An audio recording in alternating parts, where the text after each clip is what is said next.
The Starr and D'Amico Show is brought to you by cheapesttshirts.ca. If you're looking for quality gear without overpaying, shop cheapesttshirts.ca. Huge selection for men, women, and kids. Tees, hoodies, headwear, bags, and more. Proud Montreal business. Order today, ship today, delivery tomorrow. That's cheapesttshirts.ca. Local, fast, and affordable. Brought to you by instacustoms.com. Do you need custom gear from a local Montreal business? Instacustoms.com has you covered. Custom shirts, hoodies, hats, and more made your way. Fast turnaround, great quality, and proudly Montreal-based. Check out instacustoms.com. Brought to you by Cabletel. For trusted alarm systems in Quebec and Eastern Ontario, choose Cabletel. Over 20 years of expert installation and top-tier protection for homes and businesses. Check out Cabletel.com. Email them info@Cabletel.com. It's Cabletel. Peace of mind you can count on. Brought to you by Morella's Steakhouse. Looking for an unforgettable night out? Morella's Steakhouse on Highway 132. It's just 15 minutes from Montreal, serving up premium cuts and bold flavors, and no tax on your bill. Book your table tonight at morellassteakhouse.ca. Taste excellence tonight. Brought to you by Little Bear. Give your pet the best with Little Bear Pet Supply. It's a proudly family-owned business here in Montreal for over 30 years. Chuck, Evie, and their all-star staff have you taken care of with all the top brands at the best prices, and they really care for your pets. Shop online at littlebearonline.com or visit them on St. Catherine across from Westmount Square. It's Little Bear Pet Supply. Brought to you by McLean's Pub. Head over to McLean's Pub, 1210 Peel Street in the heart of downtown Montreal. Great food, cold drinks, and big games on all the screens. McLean's Pub, good times and great company. Here we go. Welcome to the Starr and D'Amico Show. There's Marco D'Amico. I'm Shaun Starr. Don't forget, you can catch Starr and D'Amico live on good old-fashioned AM radio every Monday night at 6 p.m. on TSN 690. And lots of people have reached out. They're in their car driving their kids from swimming lessons and they catch the show. So we always appreciate the feedback. And of course, you can find us on your favorite audio podcast platforms as well. We got details on an incredible VIP giveaway for you and a friend to go see the Habs and Bruins, courtesy of Morella's, with luxury transportation and $200 to spend at Morella's. Details on that coming up. But Marco, details as we get a day closer to the March 6th trade deadline, with a little focus on what's going on with some movers and shakers in the Atlantic Division. The Boston Bruins in a wild card spot. I love the shimmy, brother. Keep it going. You're going to bring all the ladies to the yard. So your my wife may have a problem with that. That's how babies are made, everybody. Congratulations, Marco, to his wife of course. on the birth of their son. But let's talk about some Atlantic Division teams and perhaps how it impacts. First of all, what about Tampa Bay? What about Boston? Wild card 2. Detroit tied with the Canadiens on points. What do we make of where they're at in their respective timeline, and how does that impact the Canadiens? Well, you got to wonder, right? Like, we're talking, we see fans wanting the big trade, right? And Kent Hughes has said it time and time again from the information that I've gotten. They're not going to make a knee-jerk big trade right off the bat, but you say that now in a division where you're sitting second, right, in the Atlantic. Well, we have a couple games coming up here. There's 3 games before the trade deadline. What I've been told, and what we keep hearing as well, is to keep an eye on the Detroit Red Wings. The Detroit Red Wings are looking to add and are willing to pay to add not only for this season, but for upcoming seasons. And the Tampa Bay Lightning are definitely in an add kind of mentality where they would like to add, if possible, a right shot defenseman and, a middle 6 forward to go with what's already a really strong team as they hopefully get healthy down the stretch, because they haven't really been healthy at all this season and still performed well above expectations. So you have those two. And then the Boston Bruins, against all expectation, still in this playoff race, despite the way that they finished last season and started this one. I think the Boston Bruins are also a team to watch. They were very aggressive on the Rasmus Anderson front. They absolutely wanted to improve the right side of their defense because they feel they have the offense that can keep up, but they need to start playing a more structured game predicated on speed and talent in front of Jeremy Swayman. Rasmus Anderson was the player they were looking at. So you're seeing these 3 teams, and then I don't even think the Buffalo Sabres need to add they're on a rocket ship to the moon in the way that they've been playing of late. So you have those four teams that are looking to add, and then way down in the standings, the Toronto Maple Leafs are looking to be both buyers and sellers this trade Crazy. deadline. Crazy. And the Ottawa Senators, who, if you look at it, look like they're out of it, are also not opposed to adding a piece. They've shown interest in trying to shore up their defense at the expense of maybe some complementary players on the offense. So you have the grand majority of the Atlantic Division that is looking to improve prior to the trade deadline. Shaun, I have to ask, man, do you think that puts pressure on Kent Hughes to have to make a move to keep up? I'd love to answer yes. I'd love to answer yes, because I do believe I'm a big fan of having, a veteran presence. I go back to Corey Perry. I go back to the importance of Sean Monahan. Having someone like David Savard, it's, again, at the sake of repeating myself, the youngest team in hockey, Marco. I think it's important to have experienced players, air quote, battle tested players. But when you see who's available on the market, yeah, sure, I like Ryan O'Reilly. I would have him ahead of someone like Nazem Kadri. I like Nazem Kadri too. I don't like the years left on his contract. I'll tell you this. I think Detroit personally is ahead of Montreal on the trade market front in terms of, if I change teams and we were here talking about this Canadiens team, but they were in position like the Red Wings were, right? I'd be more inclined to believe time to put pressure on the general manager to go out and make a move. I just don't think Kent Hughes and Jeff Gordon are at that timeline. I'm going to take them at their word. Mm-hmm. And the other thing to that, Marco, is, and I'll put it back to you now. You're going to go out, you're going to go get a player, right? Like, word is Blake Coleman. Blake Coleman wants to stay in the West. His preference is to stay in the West, right? Forget about Nazem Kadri. I'd love Ryan O'Reilly. He got a year left on his deal. I like this player a lot. But ask yourself, are you willing to pay the price? And secondly, and I mean this in no disrespectful term, if the Canadiens had John Gibson type goaltending, I think I'd be more inclined to entertain an aggressive move. I would be. I'm unsure of inheriting a contract and the instability in goal, knowing that their window to get to a conference final, I don't think is really that open, to be honest with you. What do you think? I like that you bring up goaltending, because there has been this rumor that has taken a life of its own on the internet of late in regards to Jordan Binnington to the Canadiens, right? I just want to take a second to address Please. that. Yeah. That was a fan proposal. Yes. That The Athletic with Craig Button and Corey Pronman decided to look at. Yeah, and they did Corey like a mailbag, Pronman, right? Like, yeah. Corey Pronman, who, for everybody could have their opinion on the content that he puts out, has a really good eye for young players, but is not connected in any way, shape, or form to what the Montreal Canadiens do, said that was a trade that he could see happening. Now, I think you're having a good hashish if you think that a first round pick and a second round pick is being added in a goalie trade at this stage of the season, especially one that's not necessarily having the best season statistically. I don't think that Binnington and Montembeau are that far off from a stats perspective. That being said, and there was no goalie going the other way in the hypothetical trade it was Montembeau. It was Montembeau. I thought I saw Gallagher in a pick. Oh no! Good God, no. It was Montembeau and a higher pick, and that's not happening. The Canadiens would rather ride Jacob Fowler than have to spend a first round pick on a goalie right now. And so we'll leave it at that. But it's indicative of their entire philosophy, in the sense that if Detroit adds, okay, but they're at that stage, right? Lucas Raymond is probably their best overall player right now, and Moritz Seider.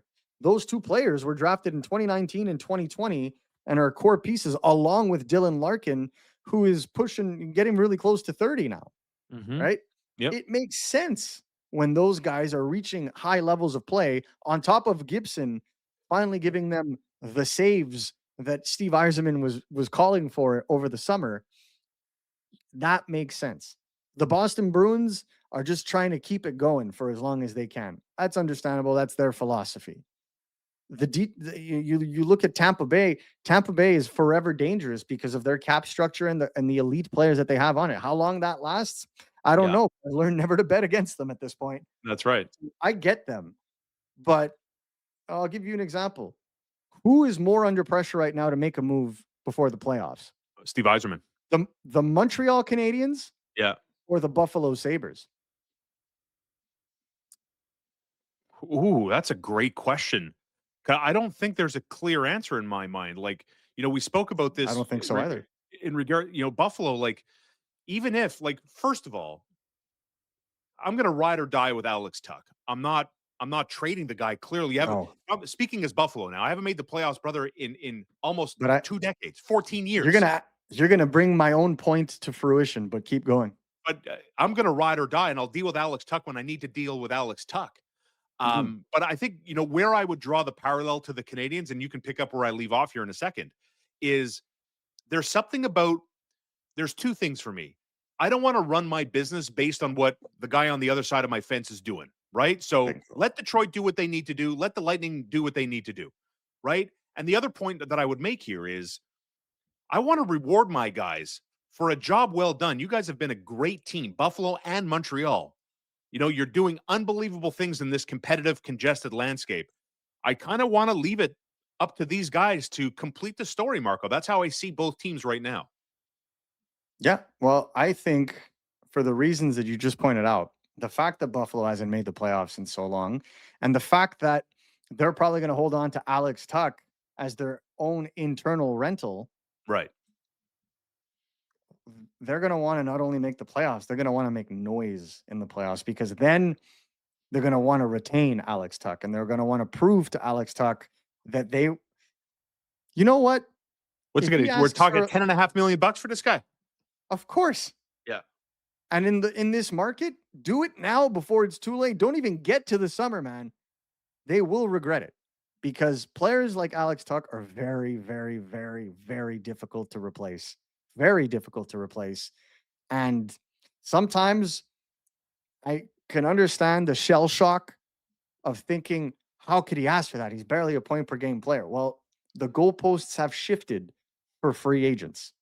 And one of the things that could maybe convince him to take a little less to stay is if he sees a future where this team is winning. And the best way to do that is to win now. Mm-hmm. And so that is why I say I believe the Buffalo Sabres have more pressure than the Montreal Canadiens. The Montreal Canadiens want to see growth. Do they want to win as much as possible? Yes, but not at the expense of the plan. And that is what I take into consideration. If there's a good deal, they'll take it.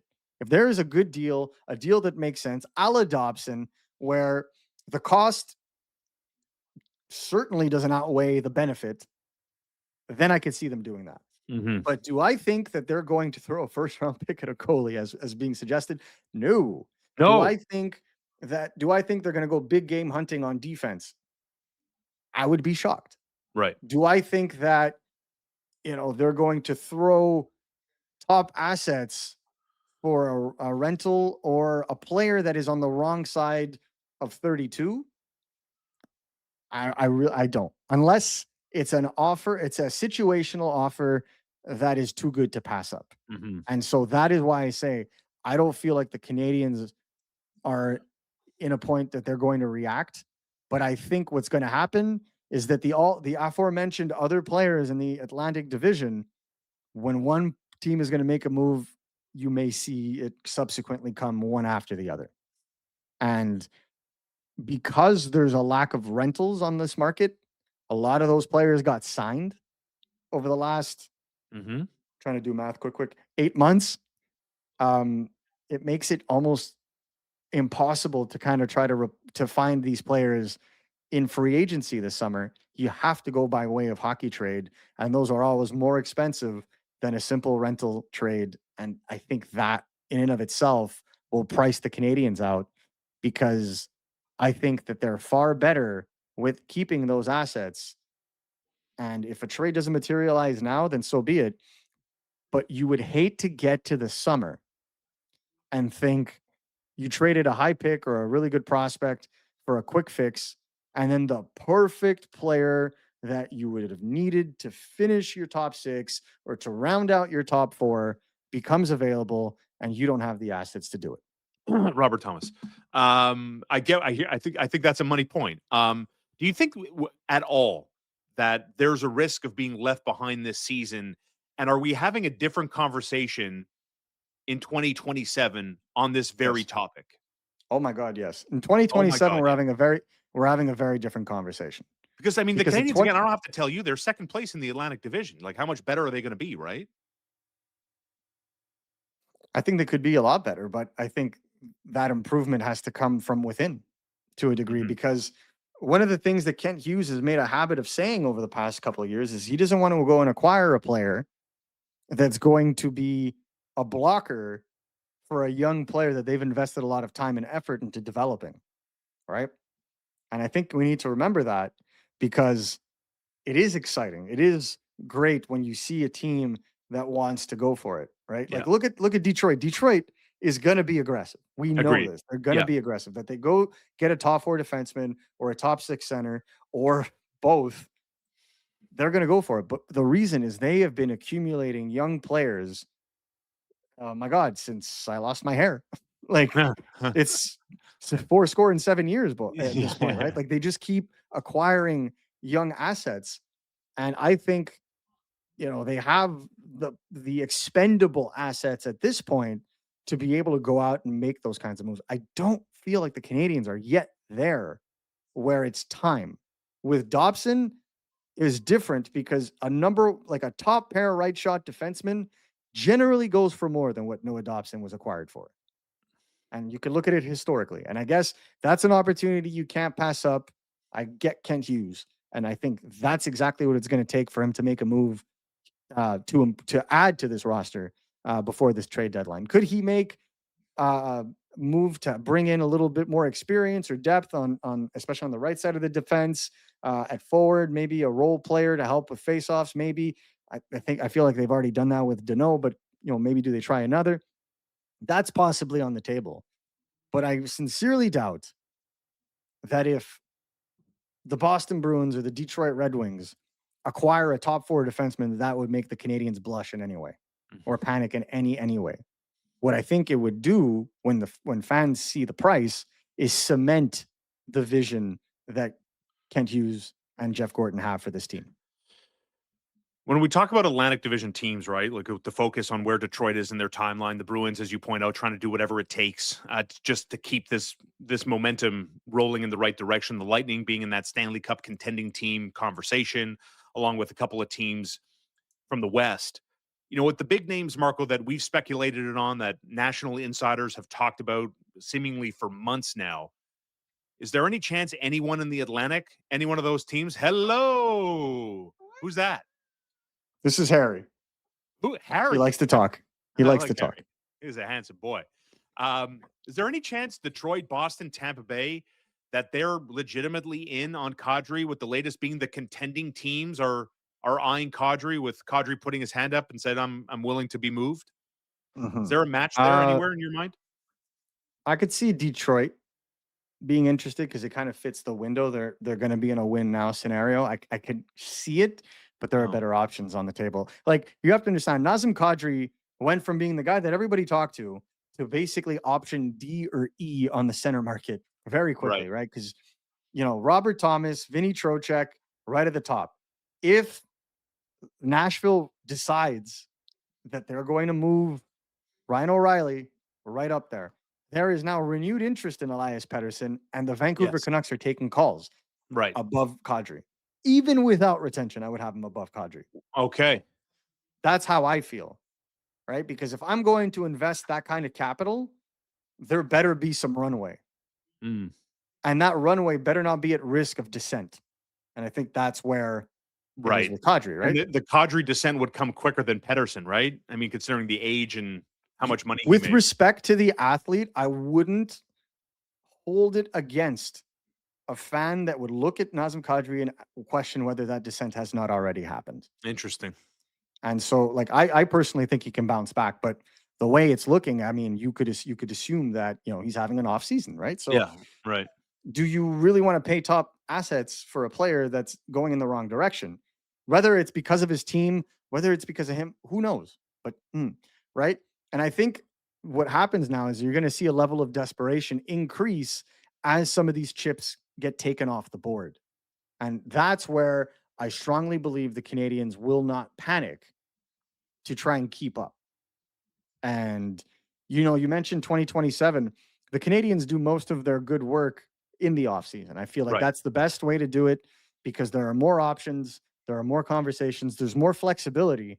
And you could take advantage of situations when it comes to clauses like they did with Noah Dobson. They took advantage not of a clause in his case, but because of his arbitration status and the fact that he would only extend with a team that he wanted to go to, or else you were just going to get him for a year. And why are you paying top dollar if you're only going to get him for a year? So Hmm. that's how things kind of evolved from there. I Well, think the Canadians would look for something like that. yeah. And if it's not at the trade deadline, they're more than happy to kick it down the can in the summer. I guess just the final thought on that, as we riff on the what 2027 as we forecast towards the future. Does 2027 include a team that has Reinbacher and Engstrom? I know Engstrom sidelined for 4 weeks with an upper body injury. Sad news for a kid who's having a career year in the American Hockey League. But, Mhm. Jacob Fowler, is he the number one goaltender?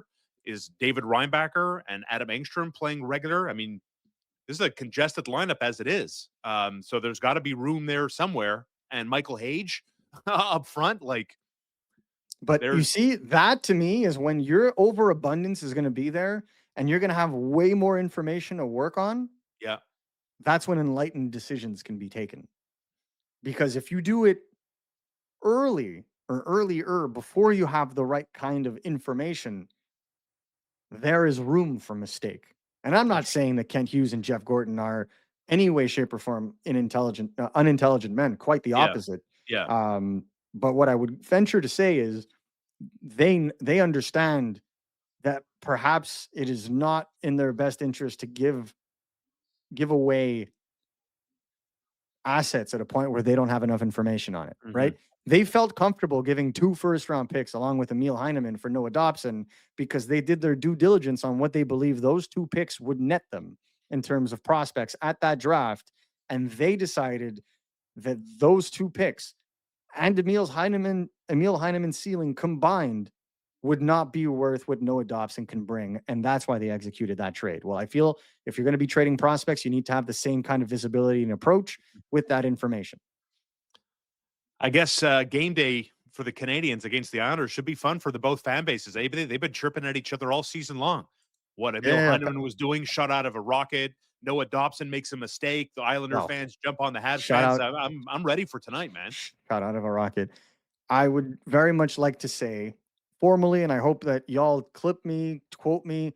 I think that Bo Horvat is one of the most underrated players in this league, Mm, and he makes the players around him look very well, very, very well, such as Emil Heineman at the beginning of the season. It's no sure. since he's been taken off that top line, or Yeah. since Horvat was also injured for a bit.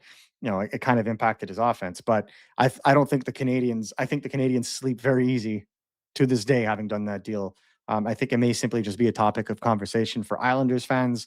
Um, for whatever reason, I don't want to get into the chirps, but I guess it's always fun to think that you won a trade even before you've had the possibility I of mean, the seeing guy's a got lot of those he's got pieces in 15 action. goals. He's got 15 goals. He scored 10 of them over the first 2 months, 5 in October, 5 in November, Yeah, pending 40 goal score is what I was told. Yes, but again, I wish Emil Heineman the best. Of course. As long as he avoids traffic And and you is able to be consistently used, I think he's going to be a very serviceable player, the kind of player that teams look yeah. for when they start becoming competitive.